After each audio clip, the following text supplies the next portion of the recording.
हा आणि धनाचं तर धरूच नका. या धनाची न धरी आशा जैशी तरुवर छाया याता याती नचले मग तू भोगशील काया. या धनाचं काही नाही. झाडाची सावली जशी थांबत नाही तसं धन थांबत नाही. असं येतं ना असं जातं. 2000च्या नोटा निघाल्या. आम्हाला इतका आनंद वाटायचा. लोक 2000च्या नोटा पाकिटात द्यायच्या. मी एक नियम केला होता, ते पाकिटच मोडायचं नाही. घरी गेलो का 2000च्या नोटांचं पाकिट जपून ठेवायचं. बायकोला सुद्धा हात लावू द्यायचो नाही. आणि एक दिवशी तसेच्या तसे भरून आलो, एक सुद्धा ठेवले नाही. त्या दिवशी कळालं की हे थांबणारं नाही, जाणार आहे बॉस. तुम्हाला कळलं तरी भरपूर होईल. एक गंमत नाही खरं म्हणजे वेळ झालाय माझा. एक 5 मिनिटात आपण थांबू. फुलं वाटा, फक्त गर्दी नका करू. एक गंमत सांगतो. किती एक दिवशी मला भिकारी असल्याची जाणीव झाली. सांगतोच, जाऊ द्या, वेळ जाईल, 2 मिनिटं सांगतोच. तशी माझी आर्थिक परिस्थिती आता खूप चांगली आहे. मी 40 ते 50 माणसं पोचणारा माणूस आहे माझ्याकडे, माझ्या व्यावसायिक क्षेत्रामध्ये.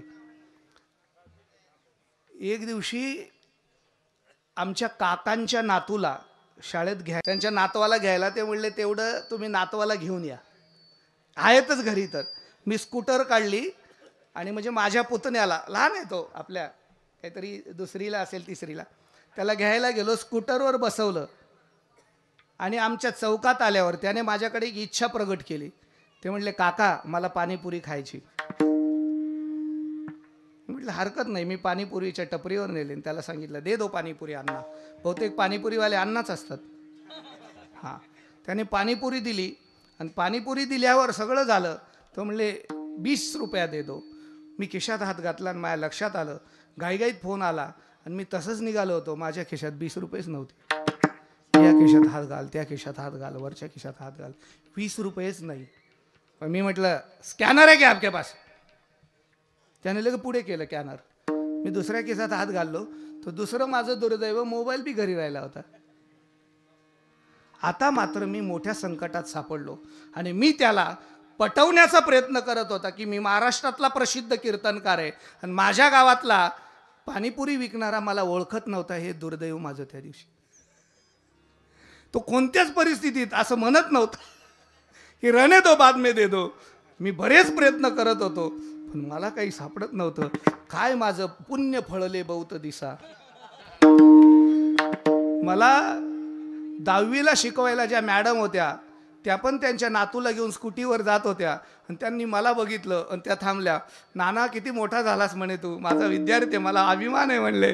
किती मोठा झालास म्हणले, तुला सांस्कृतिक पुरस्कार शासनाने दिला. माझी छाती फुगते, आपले विद्यार्थी इतके मोठे झाले नाही का. हा कोण आहे म्हणले, नातू आहे. तिने तिच्या पर्समध्ये शिक्षिका असून मोठं मन दाखवलं. काय माहिती तिला काय वाटलं.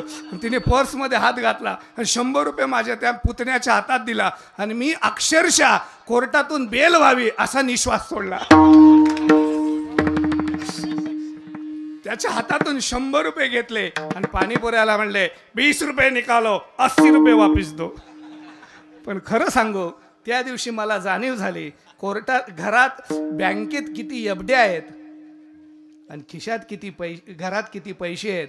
पण संजय नाना, तू भिकारी आहेस याची कायम जाणीव असू दे. ही ज्याला असली ते नाशिवंत आहे. यालाच म्हणावं ते नाशिवंत आठी प्रिया पुत्र धन. मग काय करावं, धड झाली तर मग काय करा.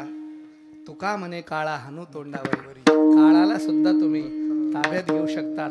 काळ तुमच्या मर्जीने राहील. ज्या दिवशी तुमची इच्छा असेल त्या दिवशी काळ तुमच्या जवळ येईल. काळ तुमच्या ताब्यात येईल.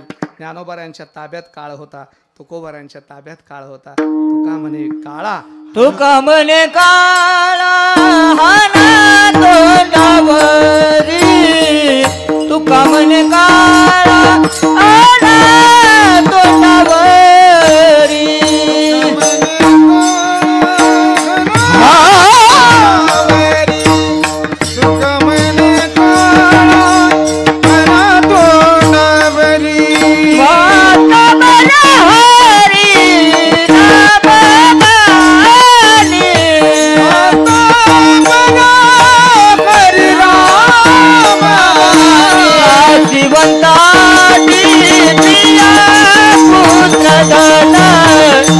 श्रीमंता